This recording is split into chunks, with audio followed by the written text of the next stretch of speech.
Oh, hey, it's you. Welcome back. So great to see you again. Welcome to this week's episode of Close by Mo. My name is Mohammed. I'm hopefully your favorite YouTube host on most things real estate. I'm also a real estate investor and a realtor. Speaking of being a realtor, last week was the anniversary of me passing my real estate licensing exam, and it gave me an idea for this video, which is tips and tricks for new agents who recently passed their real estate licensing exam. It's different than the video I have up here, which is advice for people that are thinking about getting their license. So I figured I'd make a similar video for after the fact. I hope you guys find this helpful. If you do, please don't be afraid to like and subscribe, or maybe share this with someone else in your network that recently got their license. So without further ado, let's jump right into this, guys.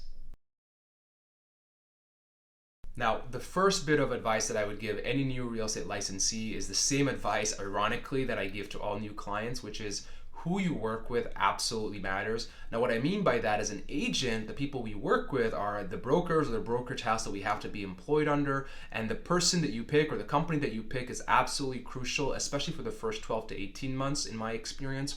You want to look for a broker or a brokerage firm that has, a lot of agents working under them. The reason I say that is because that's the network that you're going to be able to tap into whenever you have questions or wherever you need help to help find more clients or more leads for yourself. And in my experience, a firm that has a lot of senior agents, they are more than happy to have you tag along to their open houses or join them in listing appointments because they enjoy the free help that they're getting, right? It's fine as long as you get a chance to build your network and they get a chance to get some free help. Why not? The second sub point I'd like to add to that about who you work with is I would personally advise against joining an online brokerage. Things like, I'm sure you've heard of like EXP, Voro. Those are great, I think, if you already have an established network because they offer much lower commission splits. But as a new agent, you'll have a very difficult time to branch out and crowdsource solutions from your network if everyone's virtual because it's very hard to get face-to-face time. Which leads me to my third sub point about this topic, which is commission splits. So online brokerages will definitely have a lower commission split. I believe for EXP, it's like 10 or 15% of every paycheck goes towards EXP. But for other brokerage firms that have their own overhead costs, that have a physical office, usually it's around 30 to 40%. I've seen up to 50 to 50 split, depending on what the broker is offering their agents and so on and so forth. Usually though, the more deals you close, that split should come down, so you're taking home most of the commission after you've closed several deals or have hit a certain commission benchmark. The last sub point under this point is the brand that you choose to work with in terms of the brokerage that you pick might matter in your specific region. So I would definitely check that out because there are a specific, I would say, niche of clientele or specific regions where they look for very specific brands to work with when it comes to buying or selling a house. To me, ultimately, it wasn't a main selling point just because I'm a very independent person and I felt like, whatever the brand of the brokerage was, I would be able to outwork that. But ultimately, it depends on your region too.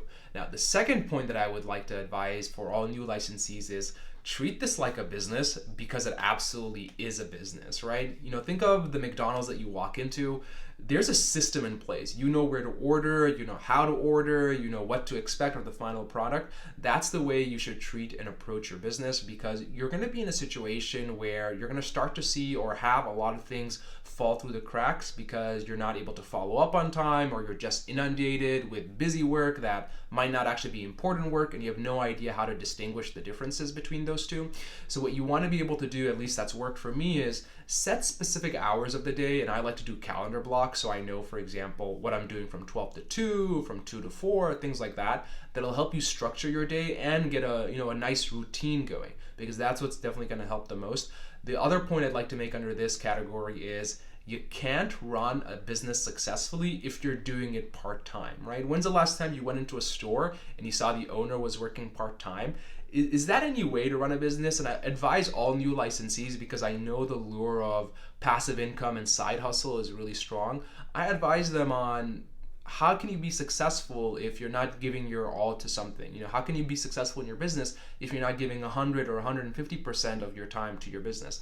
It just doesn't equate. I'm sure you'll have some lucky breaks here or there, but in terms of long-term success, all the successful agents I know are doing it completely full-time. And the last sub point under this category is you can't outspend a bad business model. So if you have bad business habits, if you don't have a structure, you're not following up with your clients in time, doesn't matter how much money you spend on marketing, on flyers, online advertising, social media, you won't be able to outspend a bad business model. And God knows I've tried. I spent thousands of dollars when I first got my license on flyers, different marketing tools, things like that, that just didn't yield the results that I wanted because I didn't, I wasn't prepared for that. I didn't have the business habits to handle that kind of interaction at that level yet. So my advice is generally before you run to, give your credit card to a company or someone else because they're going to sell you a nice CRM system, think of how you can bootstrap a little bit more, which leads me to my third and final bit of advice for all new licensees, which is embrace the suck.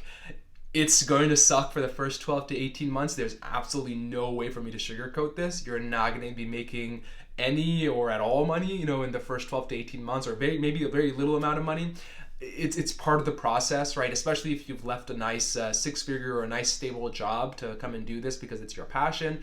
Don't expect to immediately start to make the same amount of money that you would have made in your full-time W-2 job. That's not the way it works. You should be lucky if in the first 2 years you're breaking even, or if there's just a slight loss, because that's the nature of the business. It takes time to build a brand, to build a network of who you are, and for other people to know that you're in real estate. Under this subcategory, in terms of embracing the suck, I recommend putting in the work. You can't outspend or outsmart a lack of work or dedication.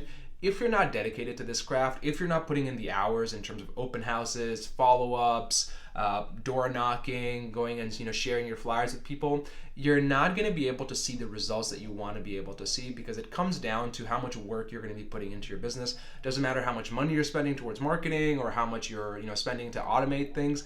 If you're not willing to put in the work or the dedication or make the sacrifices that you need to be making, you're not going to be seeing a lot of success. And I promise you, it's just for the first, I would say 12 to 18 months. That's when people start to realize that, hey, he's in real estate or she's in real estate, and they start to gravitate towards you, assuming you're doing everything else right. With that, guys, I really hope you appreciate it and will like this video. Don't be shy to drop a like or share this with someone that in your network has recently passed their real estate licensing exam and needs a little bit of advice to, get it moving. Thanks again, and I'll see you guys next week. Bye.